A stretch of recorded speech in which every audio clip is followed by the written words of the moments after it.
different types of ways that networks will be able to communicate. One is a dedicated circuit, which you may have heard of.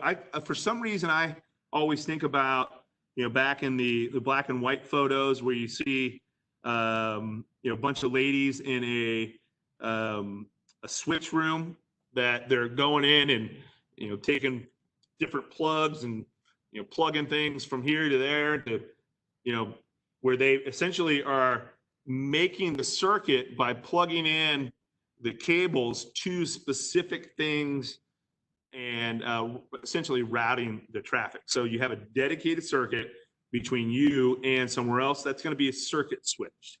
Whereas a packet switch is kind of like it,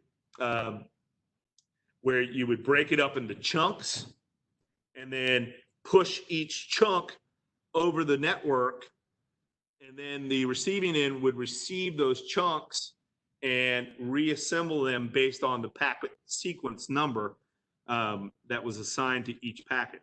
So these are the two different types of switching that we see. One is circuit switch, where it's a dedicated circuit.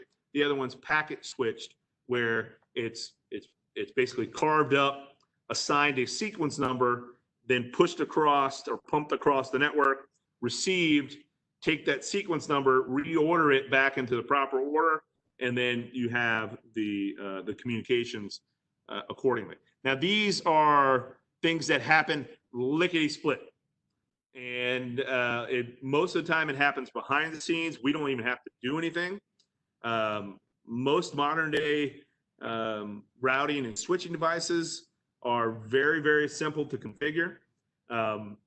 Some of the more advanced Cisco products, you do have to know some Cisco commands for that and have some different types of cables to communicate. But for purposes of this exam, we don't need to jump into any of those details.